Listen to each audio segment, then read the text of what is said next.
अमार साहब, ये गवर्नमेंट ने पेट्रोलियम प्राइसेस की डी रेगुलेशन पॉलिसी जो इंट्रोड्यूस कराई है, अब ये जो मौजूदा आलमी हालात हैं, क्या ये ठीक टाइम है इस पॉलिसी को इंट्रोड्यूस करने का?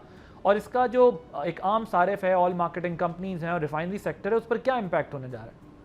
बिल्कुल जी, बहुत अच्छा टाइम है ये डीरेगुलेट करने का, क्योंकि आज नहीं तो कल आपने डीरेगुलेट करना है। जब हम डीरेगुलेट नहीं करते और सरकार सब्सिडीज देती रहती है, उसके बाद ही ज़्यादा प्रॉब्लम आते हैं। अभी भी आपने देखा होगा कि पिछले 3 महीने में कीमत बढ़ी पेट्रोल की, फिर कम भी हो गई, फिर अब थोड़ी सी और बढ़ी, मगर इस पे ओवरऑल इकोनॉमी पे इतना उसका बहुत ज़्यादा इम्पैक्ट नहीं आया। जबकि इस एपिसोड को अगर आप 2021-22 से कंपेयर करें तो हम लोग 1.5 से 2 साल लगे थे उस चीज़ को हमें मैनेज करने में, उस चीज़ से बाहर निकलने के लिए। तो बिल्कुल ये सही डिसीजन है और बिल्कुल कंप्लीटली सेक्टर को डीरेगुलेट कर देना चाहिए। और ये जो पंप्स की जो मोनोपोली है या ओलिगोपोली, इसको आप बोलें, इस चीज़ को ख़त्म करना चाहिए। ठीक है, अमार साहब ये बताएं कि क्या गवर्नमेंट के पास कोई ऐसा बफर मौजूद है जो इस वक्त जो इंटरनेशनल मार्केट में ऑयल प्राइसेस पे शॉक्स आ रहे हैं उसको कुछ अरसे के लिए मेंटेन कर सके? कोई रास्ता नहीं है इस वक्त? नहीं, अभी नहीं है। देखें, अभी ये थोड़ा महीना हुआ था, 2-3 हफ्ते हुए थे कि चीज़ें सेटल हुई थी, फिर से आगे। तो ऑब्वियसली बफर डेवलप करने के लिए, शॉक एब्जॉर्ब करने के लिए, कैपेसिटी डेवलप करने 2 से 3 साल लगते हैं। अच्छी चीज़ ये हुई है, पिछली मरतबा जो क्राइसिस आया था आगे 3-4 महीने पहले, जो मार्च में जो शुरू हुआ था, उसके बाद से हमने स्टोरेज के ऊपर काफ़ी फोकस जो है हो गया है। तो इंशाल्लाह ये थोड़ी चीज़ें बेहतर होती हैं, सेटल होंगी, तो अगले 2-3 साल में जो शॉक एब्जॉर्प्शन कैपेसिटी है वो भी हमारी इंक्रीज कर जाएगी। ठीक। और ये पाकिस्तान इस वक्त जो energy circular debt, import bill और एक्सटर्नल डेट की वापसी जैसे लिक्विडिटी चैलेंजेस से भी सामना कर रहा है, सबसे बड़ा फौरी जो आपके नज़दीक खतरा है वो क्या समझते हैं आपने? सबसे बड़ा डेंजर क्या है?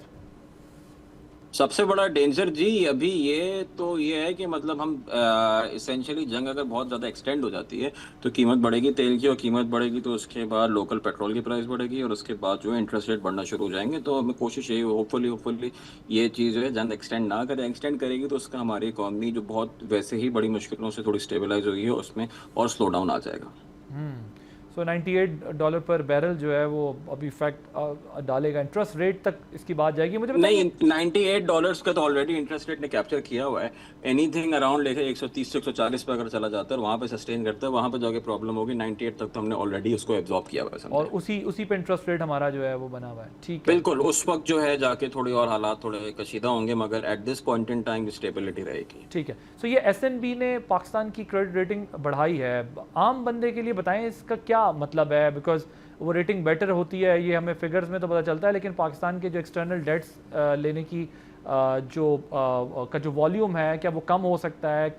क्या होगा इसका? एक आम बंदे को देखिए, समझाने से रेटिंग फ़ायदा क्या होगा? नहीं, इसमें अभी तो ऐसा किसी को कोई फायदा नहीं होगा। रेटिंग की स्टेबिलिटी इंपॉर्टेंट होती है कि क्या हम इस बी को मेंटेन कर सकते हैं अगले 5-8-10 साल के लिए, या इसको इंप्रूव कर सकते हैं बी प्लस पे और इवेंचुअली डबल बी पे या फिर ए माइनस तक हम जा सकते हैं या नहीं जा सकते। ये चीज़ इंपॉर्टेंट है कि उसको आप इंप्रूव कितना कर सकते हैं। कि इस रेटिंग, बी रेटिंग का 1 साल या 2 साल में इतना कोई बहुत ज़्यादा फर्क नहीं पड़ता। आप किस ट्रैक पर हैं, बी से बी प्लस पे जाते हैं फिर डबल बी माइनस पे जाते हैं, वो चीज़ ज़्यादा इंपॉर्टेंट है। तो एज ऑफ राइट नाउ किसी पे कोई फर्क नहीं पड़ने वाला। सो इससे ये जो हमारे डेट्स हैं, एक्सटर्नल जो हमारी पेमेंट्स होती हैं, वो भी कम नहीं होती? नहीं जी, वो क्यों कम होंगी? वो कम नहीं होंगी। थोड़े से और ज्यादा शायद आप बोरो और कर सकते हैं, मगर हमें क्या अभी बोरोइंग करने की जरूरत है, सवाल ये है। तो इससे जैसे कोई वो ही नहीं होगा, थोड़ा और इंप्रूव करने की जरूरत है। उसके बाद फिर अब जो फॉरेन इन्वेस्टमेंट है वो जरूर हम क्राउड इन करना शुरू कर सकते हैं। ओके, ठीक है। सो ये पाकिस्तान ने अमेरिका से जो $10 बिलियन की एक्सचेंज फंड की फैसिलिटी मांगी है, इसके एक्सेप्ट होने के कुछ चांसेस हैं जिस तरह के हमारे ताल्लुकात चल रहे हैं? और अगर ये एक्सेप्ट नहीं, हो भी देखिए, जाती है तो इसके इकोनॉमी पे क्या जो है वो असरात होंगे? देखें, ये बहुत बड़ी चीज़ हुई है, क्योंकि ये वाली जो फैसिलिटी है हर किसी को नहीं मिलती। बहुत कम ममालिक हैं जिनको इसका एक्सेस है, स्पेशली वो ममालिक जो कि यूएस डॉलर से पैक्ड हैं, जैसे सऊदी अरेबिया हो गया या यूएई हो गया। थोड़े कुछ महीने पहले यूएई ने ये फैसिलिटी इस्तेमाल करी थी। अर्जेंटीना का भी इससे थोड़ा सा इसके सेटलमेंट हुई थी। जापान के पास एक्सेस है। बहुत कम ममालिक हैं जिनके पास ये एक्सेस है, और हमारे पास अगर एक्सेस आ रहा है तो वेरी स्ट्रॉन्ग सिग्नल कि US is supporting Pakistan in a lot of things. तो ये एक अच्छा सिग्नल है। उसका इकोनॉमी में इम्पैक्ट ये होगा, इसी तरह चीज़ें चलती रहें, स्टेबिलिटी आती रहे, so we will see a lot more investment coming in because this is a very strong signal given by the US government. Micro framework जो है पाकिस्तान की इकोनॉमी का, उसको कैसे चैलेंज है इस वक्त? किस किस्म के चैलेंजेस का सामना है इस वक्त? देखें टाइम लगता है इन चीज़ों में, अब समझने का फोकस हमारा जो है असल ये है कि अब एक्सपोर्ट किस तरह बढ़ाएं, एक्सपोर्ट ओरिएंटेड एक्टिविटी किस तरह जनरेट करें, एक्सपोर्ट ओरिएंटेड इंडस्ट्रीज किस तरह लगाएं। अब वो वक्त आ गया, अगर उस पर फोकस नहीं किया तो फिर हम इसी साइकिल में ही फंसे रहेंगे। ग्रोथ जो हमारी आनी है वो एक्सपोर्ट के थ्रू ही आनी है। बट हमारा मसला तो वो फिर एनर्जी कॉस्ट है ना, वो कॉस्ट इफेक्टिव नहीं है यहाँ एनर्जी पर। कॉस्ट जो है वो मसला हल हुआ है, इतना कोई बड़ा मसला नहीं है। वो हर दफ़ा यही बोलते हैं कि एनर्जी कॉस्ट मसला है, वो चीज़ मैनेजेबल है।